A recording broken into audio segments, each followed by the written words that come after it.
प्रदेश के विधानसभा में आखिर वो भाभी जी कौन है जिन्हें सभी विधायक पसंद करते हैं? आज इसी पर हम करेंगे चर्चा। जी हाँ, बीजेपी नेताओं का सवाल है कि भाभी जी के निर्वाचन क्षेत्र देहरा में इतना विकास क्यों हो रहा है।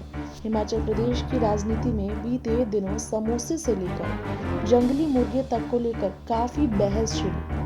याद दिला दे आपको, कुछ दिन पहले कार्यक्रम में मुख्यमंत्री सुखविंदर सिंह सुक्खू के लिए मंगवाए गए समोसे जब उन्हें नहीं परोसे गए तो उसे लेकर काफी हंगामा हुआ। उसके बाद सीएम के कार्यक्रम में उन्हें जो खाना परोसा गया उसमें जंगली या देसी मुर्गियों ने मुर्गा खाया या नहीं, इसे लेकर तमाम की चर्चा सामने आई। तो इसी पर दोनों ही मामलों को लेकर माहौल गर्म रहा।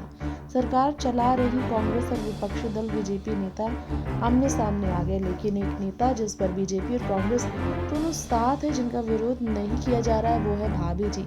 आइए उनके बारे में बता दें। देहरा सीट से चुनाव जीतने वाली मुख्यमंत्री सुखविंदर सिंह सुक्खू की पत्नी कमलेश ठाकुर हैं ये भाभी जी।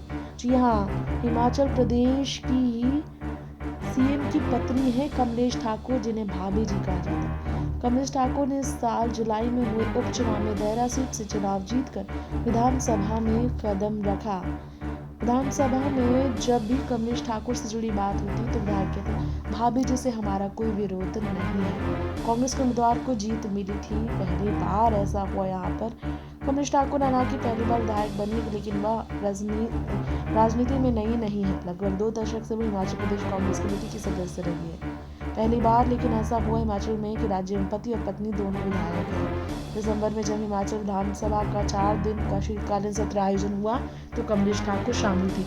इस दौरान बीजेपी के हर विधायक ने कमलेश को भाभी जी कहकर संबोधित किया। भले ही मुख्यमंत्री से अपनी बात कहना चाहते हों, लेकिन बीजेपी नेताओं में विपक्ष के नेता और पूर्व मुख्यमंत्री जयराम ठाकुर, विक्रम ठाकुर, रणधीर ठाकुर, पूर्व स्पीकर विपिन सिंह परमार, सतपाल सिंह सत्ती और हंसराज सभी शामिल थे। भाभी जी के निर्वाचन क्षेत्र में बड़ी संख्या में नए संस्थान क्यों खुल रहे हैं, बीजेपी का सवाल ये था, जबकि अन्य जगहों पर इन्हें बंद किया जा रहा है। उनका इशारा सीएम के कैंप ऑफिस, पुलिस अधीक्षक के लिए एक नया विशेष ऑफिस, कार्यकारी अभियंता से ऊपर के रैंक के अधिकारियों के लिए कार्यालय की ओर था, तो हाल में देहरा में खुले। बीजेपी नेताओं की ओर से इसके लिए भाभी जी को दोष नहीं दिया गया। कमलेश ठाकुर ने बीजेपी विधायकों के द्वारा उठाई गई बातों को ध्यान से सुना। सदन की कार्यवाही में किसी तरह का भाग नहीं लिया उन्होंने। कमलेश देहरा के गांव चमनलाल में पली बड़ी। 1988 में उन्होंने शादी की सुखविंदर सिंह सुक्खू से।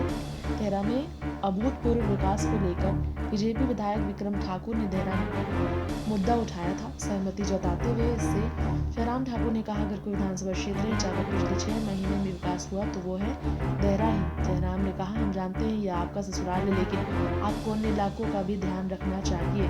बीजेपी विधायक हंसराज ने भी बीजेपी की सरकार के वक्त खोली गई संस्थाओं को बंद कर दिया और मुझे भाभी जी से कोई शिकायत नहीं है, लेकिन ये गलत है, ये भी कहना है बीजेपी के नेता का। हंसी मजाक का माहौल भी देखने को मिला था। विधानसभा के सत्र में जब कमलेश ठाकुर शामिल हुए, काफी हंसी मजाक का माहौल रहा। पूर्व सीएम और बीजेपी विधायक जयराम ने मुख्यमंत्री को लेकर कहा कि अपनी पत्नी के मामले में नए विधायक का स्वागत करने की परंपरा क्यों नहीं निभाई उन्होंने। विधायक हंसने लगे तो सुखविंदर ने चुटकी ली और कहा, जयराम ठाकुर उनकी पत्नी का नाम लेकर उन्हें न डराएं। हंसी का मजाक माहौल बना तो अब स्पीकर कुलदीप पठानिया ने मुख्यमंत्री से पूछा कि आप वाकई अपनी पत्नी से डरते हैं। ऐसा माहौल था। नेक्स्ट 9 पॉलिटिकल बाइट्स से तृप्ति रिपोर्ट।